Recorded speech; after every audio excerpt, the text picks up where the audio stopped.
지금부터 2500년이 지난 오늘날의 시점으로 피리클레스가 본 지구상에서 가장 위대했던 도시를 재창조해 봄으로써 그가 이루고자 했던 업적을 다시 한번 재조명해 볼 것이다. 기원전 5세기경 수백 개의 도시국가로 이루어진 고대 그리스에서 위대한 한 도시를 이끌어갈 인물이 등장했다. 이 도시가 바로 아테네며 피리클레스는 황제나 왕자가 아닌 선출된 지도자였다. 피리클레스는 민중의 지지를 얻고 자신의 이상에 매진했다. The story goes that when Pericles' mother was 8 months pregnant with him, she knew that she was going to have an extraordinary son who was destined for greatness because she had a dream that she gave birth to a lion. And for the ancient Greeks, the lion was always a symbol of leadership. To be a successful politician and statesman in Greece, he needed to be a military leader, and he needed to be an effective speaker in the assembly. And he was clearly both of those. Pericles not only contributed to Athens becoming a leading power, I think he was the main creator of that power. 피리클레스는 아테네가 세계 최고의 도시며 새로운 제국의 수도란 사실을 만방에 널리 알리고 싶어 했고, 이러한 의지를 건축물을 통해 구현할 예정이었다. 피리클레스는 이를 위해 서구 역사상 가장 비싸고 거대한 건물을 짓고자 야심찬 계획을 세웠다. 이를 위해선 자금이 필요했다. 그래서 혹자는 도둑질이라 평하는 방법으로 그리스의 재물을 끌어모았다. 그리스의 전 도시국가를 방어하는 데 쓰여야 할 자금을 자신이 통치하던 아테네의 영광을 위해 전용한 것이었다. 그리고 그 대역사의 시작은 파르테논 신전이었다. 여신 아테나를 기리기 위한 이 신전은 역사상 가장 많이 모방된 건축물이며 공학자와 건축가들에게도 큰 영감을 선사했다. 8년에 걸쳐 완성된 파르테논 신전은 1억 달러에 달하는 비용이 소요됐으며 최고급 대리석을 무려 2만 톤이나 들여 지은 엄청난 건축물이다. The Parthenon is arguably the most influential building in world history. You cannot go into any city in North America or Europe, or indeed most of the world, without finding a 19th century bank facade, parliamentary building facade, or law court building that isn't in some way influenced by the Parthenon. The Parthenon is a very special building because of the visual impact it has on you. When you go up there, it's first of all huge. Solid marble, there's not a straight line in it, so that it has a lightness and a sense of movement. When you stand on the Acropolis and look at it, it seems almost to float. 파르테논의 이미지는 우리에게도 익숙하지만 2500년 동안 전쟁과 기후 그리고 역사의 소용돌이를 거치면서 오늘날엔 위대했던 신전의 그림자만 남아있게 됐다.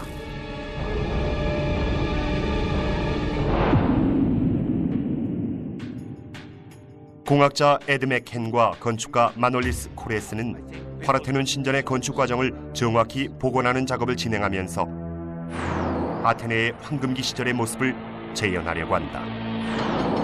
피리클레스의 수하들은 파르테논 신전의 대리석을 근처 펜텔리 산에서 채굴했다. 오늘날 신전을 복원하려는 연구팀도 같은 곳에서 대리석을 채굴했다. 현대 기술의 도움이 있었다 해도 당시 이 채굴 작업을 끝내는 데는 수개월이 소요됐을 것이다. 1차적으로 대리석을 원석에서 끌로 채굴해야 하며 이후 선별 작업을 거쳐 대리석을 수송하는 단계로 넘어간다.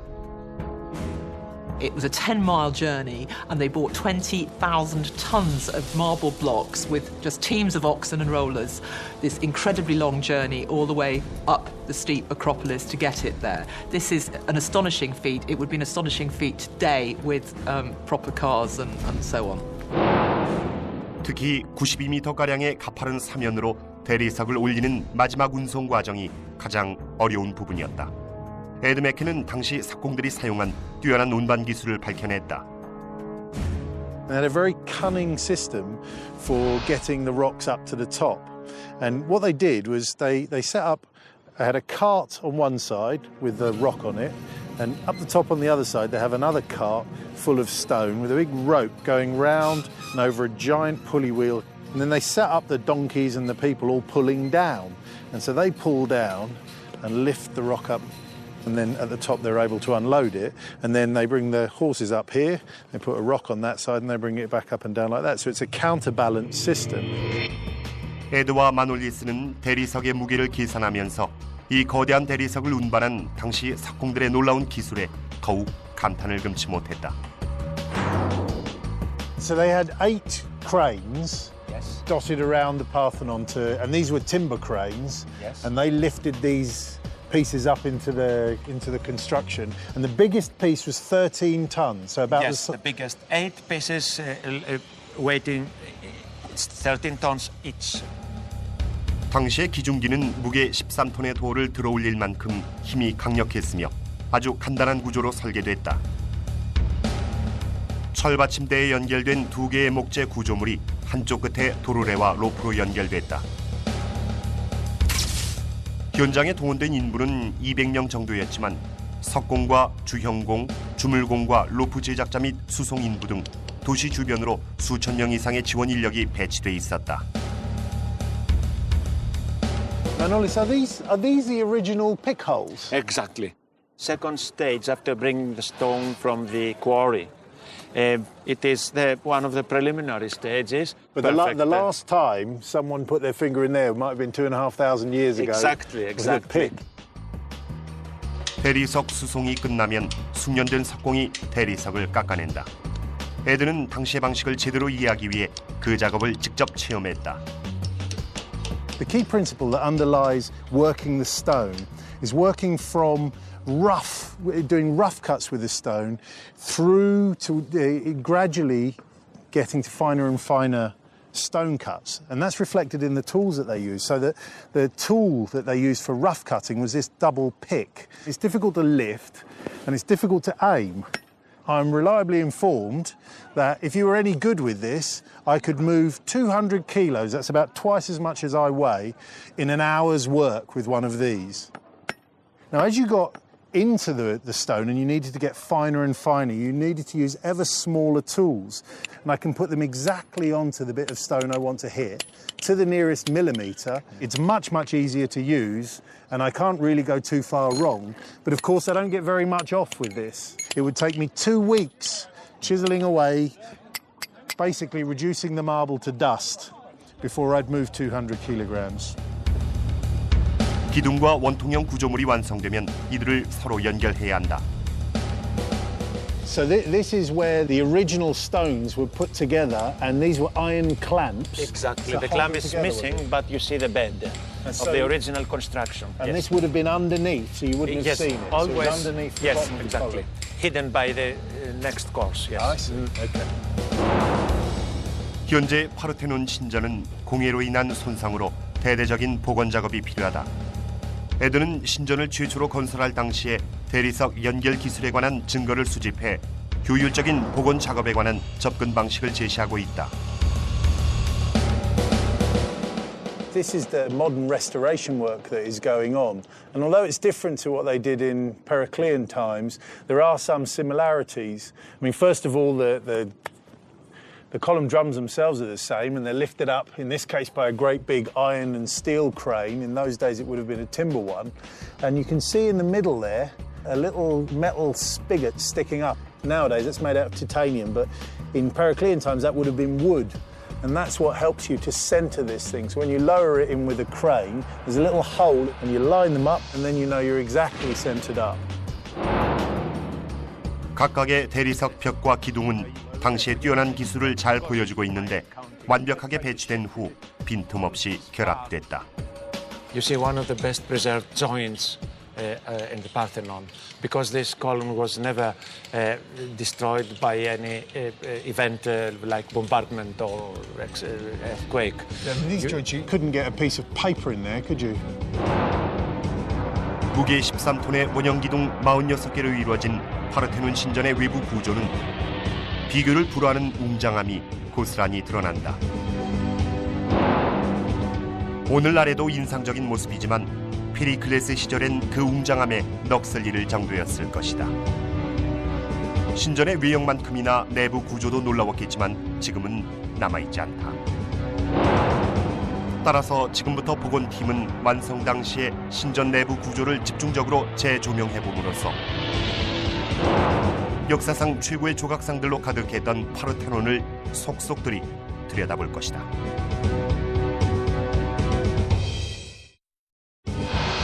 페리클레스가 아크로폴리스에 세운 파르테논 신전은 당시로선 혁명적이었으며 아테네를 새롭게 탈바꿈시키려는 계획의 중심축이었다. 페리클레스의 이 야심찬 계획은 상상을 초월할 정도의 큰 성공을 거두며 세상을 변화시키고 고대 문명의 화려한 꽃을 피웠다. Pericles managed to get his dream to come true, which was to build all those beautiful temples on the Acropolis and to have his name on our lips 2,500 years later. 또한 페리클레스 시절엔 이 신전들이 지금과는 비교도 안 될 정도로 웅장하고 아름다운 모습을 자랑했으며 고대 저술가들은 파르테논의 내부를 경외심을 가지고 묘사했다.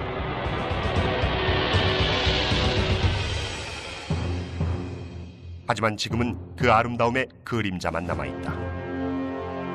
1687년 베네치아 군대가 아테네를 대대적으로 폭격했고 신전의 중심부는 거대한 폭발로 파괴되고 말았다. 이제 에드와 마놀리스는 잔해 속에 남은 당시의 흔적에 관한 증거를 수집하면서 최초 완공 당시 파르테논 신전의 모습을 규명하고자 한다. This is where a Venetian cannibal smashed into the column, bang, and the lines of stress fly out and a big chunk of the marble falls off. And they're all over here. We see one there, one there. I've noticed that you've got some Greek vandals, because that's graffiti, isn't it? Yes, it is, yes. One of 230 graffitis in the Parthenon, many of them of historical value, pertaining to people thanking God for being saved in the sea after voyage back to Athens and so on. A Greek sailor would have gone out in his ship, and if he'd had a successful voyage, he would have come back to the Parthenon, climbed up here, and scribbled something on the wall saying, "Thank you very much, God." Exactly, yes. Fantastic. 낙서와 포탄 자국 사이에서는 안료의 흔적도 발견됐는데 이는 신전의 전체적인 구조가 지금과는 완전히 달랐다는 것을 시사한다. 전형적인 그리스 사원의 사진엔 새하얀 대리석만 보이지만 파르테논 신전은 한때 화려한 색상을 자랑한 듯했다. So the Parthenon was actually painted when it was Yes, it new. was painted. It was a principle in ancient architecture to cover the buildings with paint, even in marble. 이젠 신전의 본 모습을 재조명해 볼 수 있게 됐다. 새하얀 기둥 위에는 푸른색과 붉은색, 황금색의 화려한 박공 지붕이 있었다. 사실 이처럼 화려한 색상의 그리스 신전은 파르테논이 유일하다. 게다가 파르테논은 화려한 색상 외에도 92개의 멋진 조각상으로 장식돼 있었다. 신전 평면의 대리석 조각은 그 길이만도 거의 160m에 달했다. 또한 박공 지붕에 장식된 조각도 엄청난 수준이었다. I think the Parthenon is remarkable because if you look at the sculptures, and we can these days see them from behind and see that they're beautifully sculpted in the round, yet once up in the building, they could never be seen. It's hard to explain that, except perhaps the pride of the artists, the sense that they were doing this in honor of the gods and perhaps in honor of the city. Pride of workmanship. 페리클레스는 신전에 들어서는 사람들이 위축된 기분을 느끼도록 만들고 싶었다. 이 신전은 단지 숭배 장소가 아니라 아테네의 국고 역할까지 했으며 또한 아테네라는 위대한 도시의 상징이었다. 도시의 소우 여신인 아테나의 거대한 조각상이 자리하고 있었으니까 말이다. 공학자인 에드 맥켄은 오래전에 파괴돼 사라져버린 그 조각상의 위치를 찾고자 조사를 거듭해왔다. Manolis is a bit embarrassed to tell me where the statue was because it's right underneath that rather horrible crane. It was where Athena used to stand in all her glory.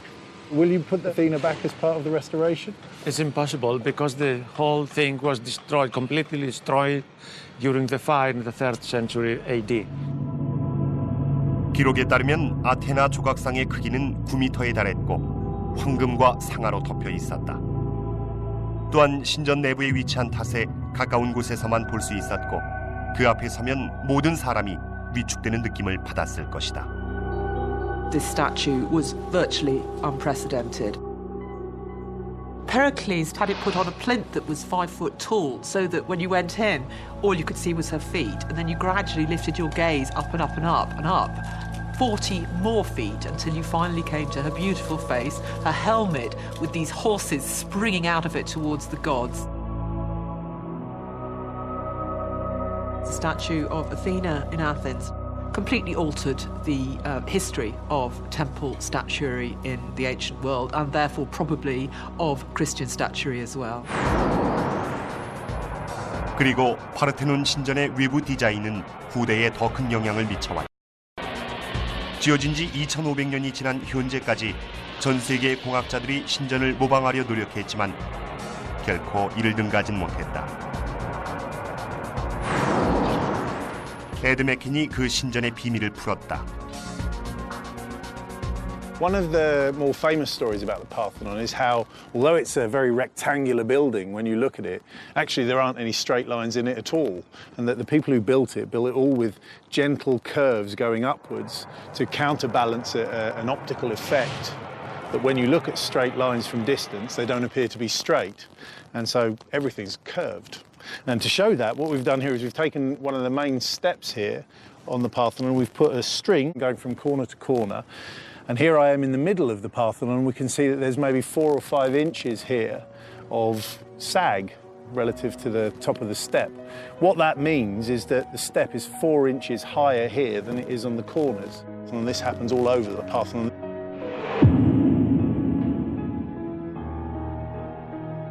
이제 수십 년간에 걸친 조사 자료와 최신 그래픽 모델링 기술의 도움으로 파르테논 신전을 재구성할 수 있게 됐다.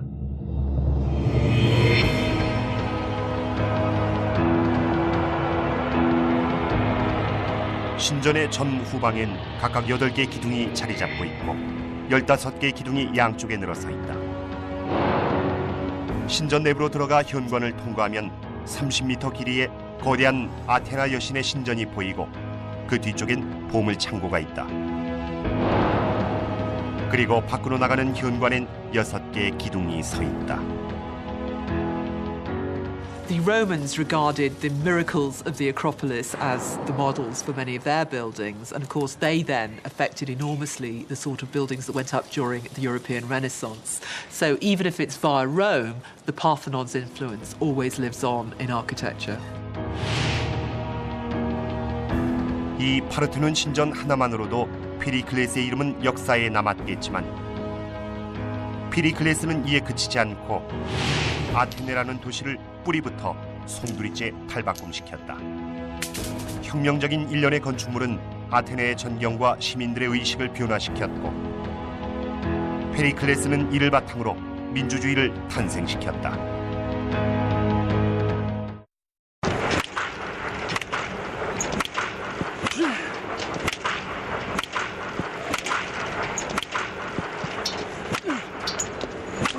대한민국 1등을 넘어 KB 국민은행.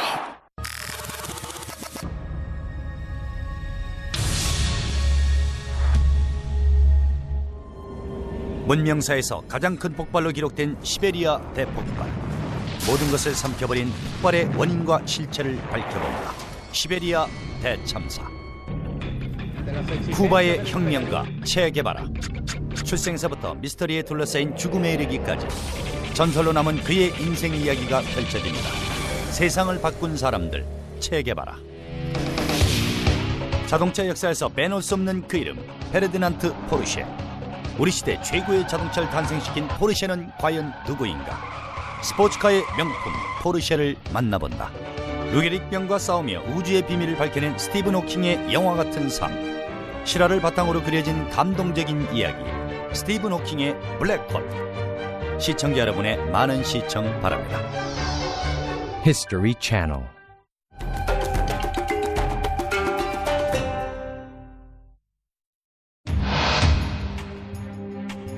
아크로폴리스에 자리한 파르테논 신전은 페리클레스 시대를 통틀어 초강대국으로서의 아테네의 권위를 상징하는 건축물로 우뚝 서 있었다. Athens showed her dominance over the rest of the Greek world mainly through, I think, Pericles' building program. 하지만 페리클레스는 도시의 위용을 세상에 자랑하는 것에 그치지 않고 아테네에 거주하는 일반 시민들의 삶도 근본적으로 개혁하고자 했다.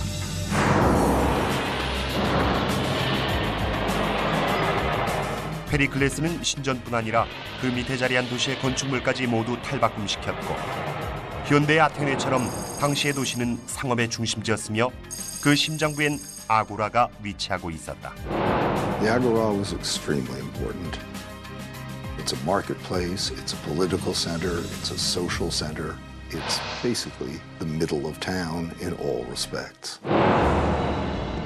아고라는 과거 야만인들의 침공으로 완전히 폐허로 뒤바뀐 후 현재는 개인 소유의 건물이 들어선 탓에 과거의 자취는 흔적도 없이 사라졌다.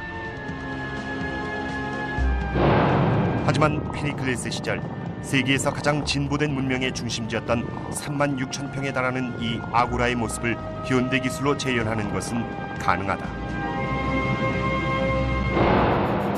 아고라 건축에 있어 세계적 권위자인 존 캠프는 예전의 모습을 재구성하고자 30년도 넘게 연구해왔다.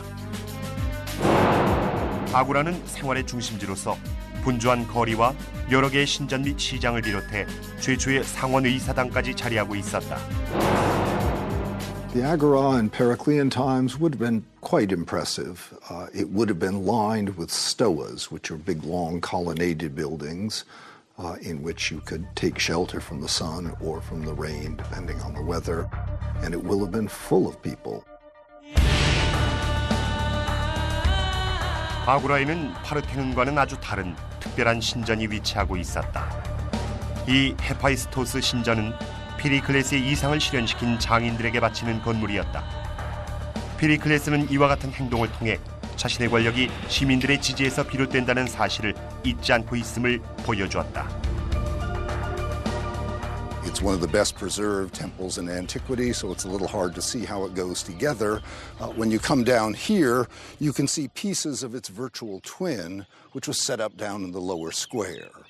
And from this, you can see that the building is made pretty much all of marble. No mortar was used. The individual pieces were held together with iron clamps, such as the one you see here, and iron dowels. And you can still see the piece of iron and a little bit of the lead used to hold it in place, along with the pry hole used to get the next big block in place. This here is a step block, and everything above here in that direction would have been the second step, so all these marks would have been covered. 헤파이스토스 신전은 아고라의 가장자리에 자리하고 있었으며 아고라의 중앙엔 의사당이 있었다. 건축가들은 땅을 다지고 인공 테라스를 만든 다음 바위에 붙박는 방법으로 의사당을 지었다. 건축에 사용된 기술은 이미 시험을 거친 것이었지만 건물 내부는 그야말로 혁명적이었다. 이 건물이 바로 민주주의의 유람이었다. These walls here are all that remain of the old council chamber built in about 500 BC. It was a very simple building with mud brick walls, a columnar facade to the south, and a bunch of wooden seats for the councillors to sit on. 직사각형의 대기실을 지나면 거대한 중앙 홀로 이어졌고 5개의 기둥이 중앙의 목재 지붕을 떠받치고 있었다. 500 Athenians would be allotted every year, not elected, just picked out of a hat, to serve as the senators. 당시 민주주의의 형식은 아주 단순했다. 의회는 참석한 시민들에게 소송이나 과세 혹은 전쟁 여부 등 토론 주제를 제시했다. 그런 다음 실질적인 결정은 시민들의 몫이었다. 투표 형식은 테라코타 단지에 조약돌을 넣는 방식이었다. 당시 의회는 오늘날 미국의 상원과 비슷하지만 직업 정치가들이 권력을 잡도록 하진 않았다. 대신 아테네 시민이라면 누구나 평생 한 번은 의원으로서 임무를 수행하도록 했다. Most democracies today are representative democracies. Athens was a direct democracy. We can compare it as a working system of government to something like a New England town meeting, where everybody in the town goes to the meeting and the decisions are made by everyone. 페리클레스 시절의 아테네에서는 한 개인이 지나치게 권력을 독점하지 못하도록 방비책을 세웠다. Ostracism is something we don't use anymore. It was kind of a reverse election where the Athenians had the opportunity once a year to vote somebody out of office. And the way they did it was by writing the name of the man they thought was a threat to the democracy on a piece of pottery. And the Greek word for that is an ostracon. So it was essentially being exiled for 10 years by vote of little bits of pottery.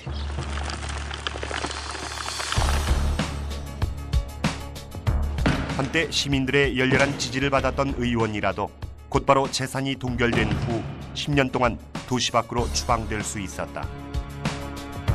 하지만 놀랍게도 페리클레스의 경우 무려 30년이 넘는 기간 동안 아테네를 통치했지만 단 한 번도 이런 징계를 받은 적이 없었다.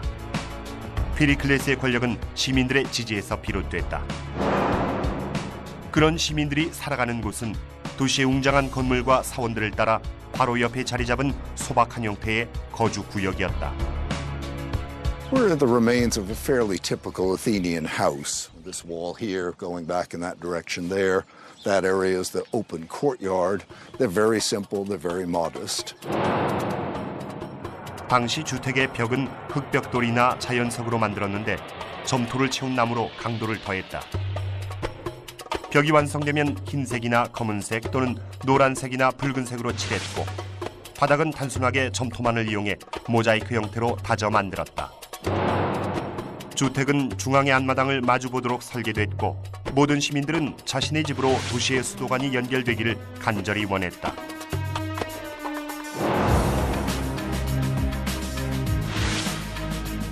로마의 위대한 건축물들이 세워지기 수백 년 전부터 이미 페리클레스 시대 아테네인들은 고도로 발달된 상하수도 시설을 개발했다. 존 캠프는 이곳 유적 아래에서 그 흔적을 찾았다. Clean water is essential for the well-being of the city, of course, and both Pericles and other statesmen concerned themselves a lot with making sure the Athenians had enough. You see here a group of pipelines that have been excavated, many of them used to bring good fresh water into the city, many others used to carry the wastewater away. And literally hundreds of meters have been found crisscrossing the Agora. 수도관은 도공의 물레에서 만들어졌기 때문에 길이는 1m 정도로 짧았으며 두께는 5cm 정도로 한쪽 끝에 가장자리는 물이 새지 않도록 특수 설계돼 있었다. 수도관의 선치가 모두 끝나면 기술자들이 재를 탄 물을 부어 누수 여부를 점검했다.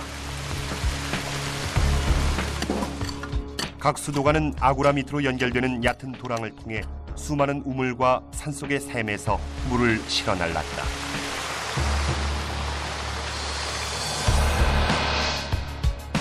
신전과 주택, 시장과 공공건물을 비롯해 고도로 발달된 상하수도 시설 등을 모두 한자리에 모아 종합적으로 판단해 보건대 아테네는 분명 모범이 되는 도시였으며 페리클레스 시대 하에 확실히 전성기를 누렸다.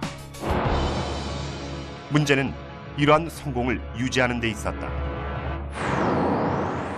아테네로 부와 권력이 집중되면서 주변 국가들의 시기도 끊이질 않았다. 따라서 페리클레스로서도 아테네가 공격당할 날을 대비해 방법을 강구해야 했다.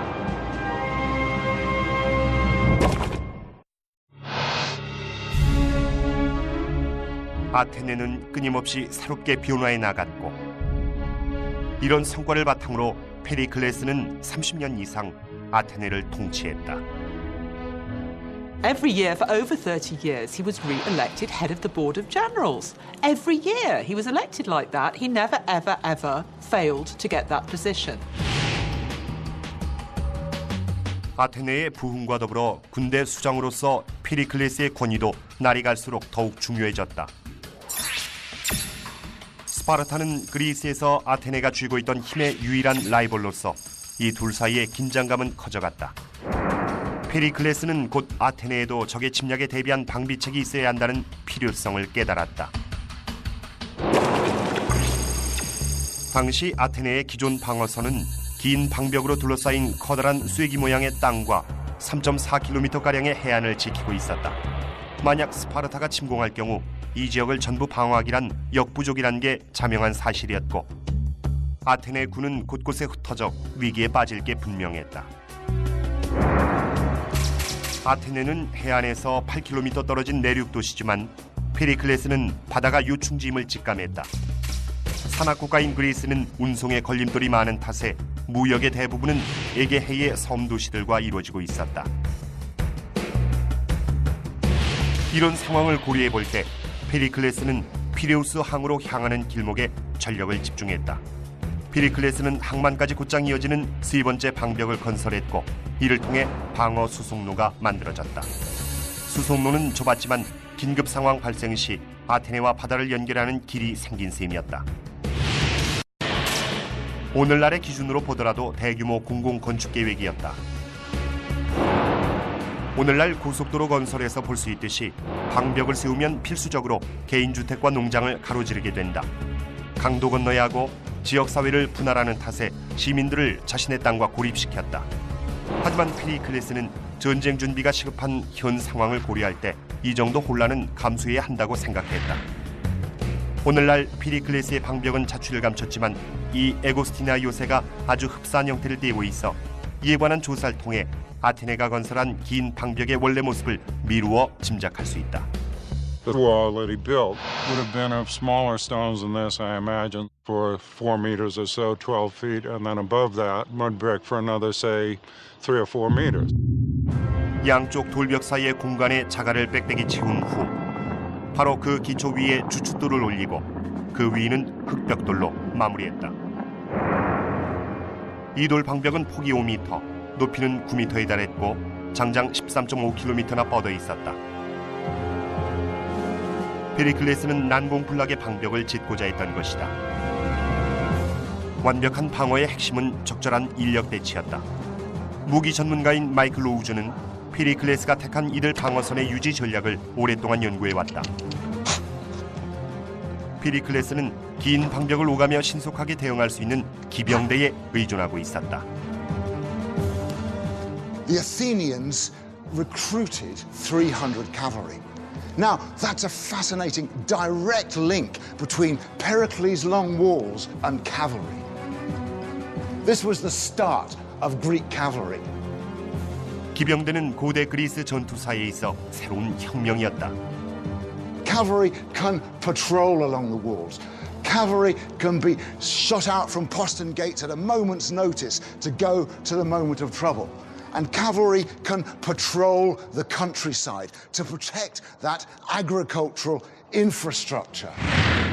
샘문은 방벽을 따라 일정한 간격을 두고 위치해 있었으며 높은 타워와 성벽도 방어에 큰 도움이 됐다. The Athenian police and watchmen were recruited from Scythian archers. The Scythians were this people from north of the Black Sea. And they had these wonderful, strong, powerful, recurve bows made of horn and sinew. Got a range of about 250, 300 yards. So anybody trying to lay any sort of siege work out there, these archers are going to be picking them off, and they would stand no chance. 적에게 위협적인 무기는 화살뿐만이 아니었다. 페리클레스는 새 총부대를 조직해 방벽을 따라 배치했다. 당시 이들은 아주 효과적인 저격수였다.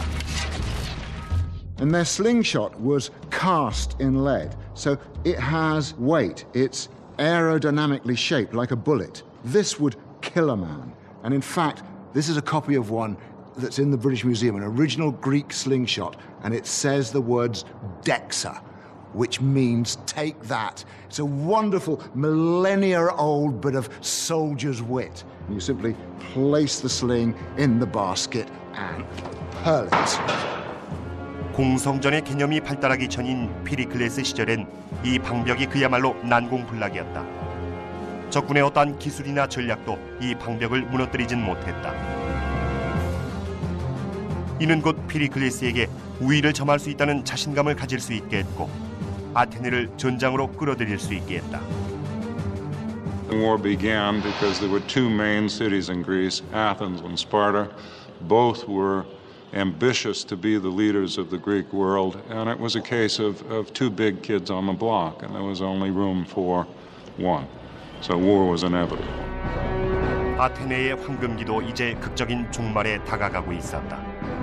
피리클레스는 자신이 이룩한 모든 업적과 시민들이 흘린 모든 땀의 결실을 막강한 해군에 투입할 모험을 계획했다.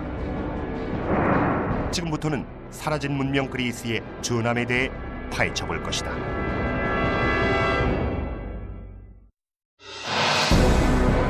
기원전 431년 피리클레스의 예상대로 스파르타군이 아테네를 침공하기 시작했고 이에 대응하는 피리클레스의 방식에 아테네 시민들은 경악을 금치 못했다. 아테네의 요새 강화에 전력을 기울여온 피리클레스는 여기에 자신의 모든 믿음을 부여하고 변두리 주민들에게는 각자의 집을 버리고 자신이 세운 방벽 뒤로 대피할 것을 명령했다. 많은 사람들은 이를 비겁하다며 비난했다. 결국 시민들은 6만의 스파르타군이 아테네를 짓밟는 장면을 지켜볼 수밖에 없었다. 피리클레스는 스파르타군의 월등한 전력에 맞서 지상전으로 승리하기란 도저히 역부족이라고 판단했다. 대신 전장을 바다로 옮기기로 결정했다. 아테네에서 피레우스항으로 이어지는 안전한 통로로 군대를 이동시키고 고도로 발달한 전투함대로 스파르타를 공격할 예정이었다. 그 전함이 바로 3단 갤리선, 즉 트라이림이다. Certainly we can say that Athens had the best navy in the Mediterranean in the 5th century BC. One reason for this was because Athens' income from empire allowed her to pay her crews to train longer and harder than anybody else's crews. 아직 고고학계에서도 이 갤리선의 유물은 발견하지 못했지만 조사에 의하면 당시 해군력과 공병학의 정수가 담긴 놀라운 전함임이 틀림없었다. 3단 갤리선이란 이름은 이 전함의 가장 큰 장점을 잘 나타내주고 있다. 층층이 3단으로 연결된 노가 강력한 힘을 부여했다. Earlier board warships had rowers at two different levels. By adding a third level of rowers, you got half as much power again within the same length of hull. So it made the ships faster and more maneuverable. 트라이림을 담은 고대 그림을 보면 설계자의 의도가 확연히 드러난다. 이 막강한 추진력으로 치명타를 입히길 원한 것이었다. 보리스 렌코프는 각각의 갤리선에 충각이 달렸을 거라고 생각한다. The ram was essentially a projection at the bow of a ship ensheathed in bronze with cutting edges on, and this was used to ram into other ships and knock holes in their hulls. 결국 트라이림은 고대의 유도탄인 것이었다. 이 트라이림의 목표는 적함의 선체를 뚫고 치명타를 입힌 다음 곧장 빠져나가는 것이다. 공격의 성공 여부는 키를 잡은 선원의 기술에 달려있다. 공격이 효과를 거두기 위해서는 충돌할 때 속력이 10노트는 돼야 하며 공격이 너무 이르거나 늦으면 트라이림의 취약 부분이 적함에 노출되는 결과를 낳게 된다. 보리스 렌코프는 이 트라이림의 재질이 아주 가벼운 목재였을 것이라고 믿고 있다. Flat out, they could probably manage something like between 9 and 10 knots. A ship of 50 tons with 200 men on board traveling at nearly 10 knots is really quite impressive. 트라이림의 크기를 밝히는 방법은 고대 선박창고의 유적을 조사하는 방법뿐인데 대략 36m 정도의 길이로 추측된다. 보리스의 모델 연구를 통해 트라이림에 많은 장정이 필요했다는 사실이 밝혀졌다. 3단 노열에 배치된 170명의 노자비는 각자 무려 4m에 달하는 노를 책임지고 져야 했다. 피리클레스의 함대는 거대했다. 스파르타와의 전쟁 초기 자료에 따르면 운용 가능한 전함이 300척에 달할 정도였다. 각 전함에 탑승한 선원이 200명 정도였으니 6만 명의 해군을 보유한 셈이었다. 또한 전함마다 선원 외에 중장 보병이라 불리는 병사들을 적진으로 이송했다. 중장 보병들은 적진 깊숙한 요충지에 상륙한 후 재빨리 적군의 타격을 입히고 곧장 배로 빠져나오는 것이 임무였다.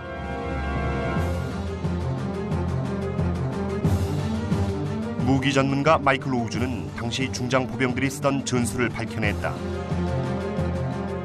You would have vast phalanxes of hoplites, infantry armed with a spear and a shield would charge each other, meeting with an explosive energy, shoving and pushing and jabbing and stabbing their spears deep into the enemy ranks. It was a war of attrition. Imagine that behind Richard there are 600 hoplites, 8 to 12 rows deep. Now the first 2 or 3 ranks are going to be able to reach with their spears into the enemy lines. But behind that, the men are muscle and weight. 강력한 보병 부대와 이를 지원하는 프라이림 함대의 힘을 바탕으로 피리클레스가 스파르타와의 전투에서 순식간에 낙승을 거둘 것처럼 보였지만 그 승리는 환상에 불과했다. 스파르타군은 무려 10년 동안 5차례에 걸쳐 아테네의 방벽을 공격했고 매번 후퇴하면서도 끊임없이 재차 공격을 감행했다. 결국 아테네군도 서서히 지쳐갔다. 또한 그 이후 피리클레스의 시민들은 전혀 예상치 못했던 공격에 시달리게 된다. 엄청난 위력을 자랑했던 아테네 전함이 외국 항구를 거쳐 귀향하면서 전염병을 몰고 왔기 때문이었다. 아테네의 방벽 뒤로 대피했던 수천 명의 시민들은 좁은 공간에 갇힌 채 듣도 보도 못한 전염병으로 대재난을 겪게 된다. 이로 인해 아테네 인구의 4분의 1이 사망했다. The Athenians, for the first time in 50 years, lost all hope. The number of them that died seems to have been extraordinary. The physical suffering that went on. People didn't die for a week or 10 days. Bits of their bodies rotted and fell off. They coughed their lungs up. They were covered in disgusting rashes. And there was probably an absolutely appalling smell of putrefying corpses on top of the smell of the foul water which had happened because so many people were confined within the long walls and the sewage. 피리클레스도 탈출하지 못했다. 파르테논 신전을 세우고 유람기를 거쳐 민주주의를 육성했으며 도시의 방벽을 세우고 수십 년 동안 거침없는 지도력을 과시했지만 결국 병마를 이기진 못했다. 그도 곧 목숨을 잃고 만다. 아테네에 엄청난 대재앙을 초래한 이 전염병은 병명조차 밝혀지지 않았다. 하지만 최근 연구에 따르면 사망의 원인이 장티푸스일 가능성이 높다고 밝혀졌다. Typhoid can be a very nasty disease. It can cause rising fever, you can become unconscious, delirious, you can get perforation of the bowel, blood uncontrollably coming out of your intestines. When Pericles died in the plague, it left a huge hole in Athenian political life. And this left a power vacuum that all kinds of probably less able people strove to fill. 아테네는 정신과 육체 모두 완전히 지치고 말았다. 결국 기원전 404년 격렬한 내전과 더불어 연이은 전장의 패배까지 겹치면서 아테네는 스파르타의 함락되기에 이르렀다. 피리클레스가 세운 방벽은 적의 공격을 굳건히 견뎠지만 아테네는 철천지 원수의 손에 넘어갔다. 무려 30년에 걸쳐 건설한 도시는 전쟁과 질병으로 인해 한 세대 만에 무릎을 꿇고 말았다. 하지만 피리클레스가 이룩한 업적은 무너지지 않았다. 그가 건설한 도시는 서구 문명의 청사진을 제시했으며 그 영향력은 지금까지도 살아 숨쉬고 있다. 그리고 그의 유산은 길이 칭송될 것이다.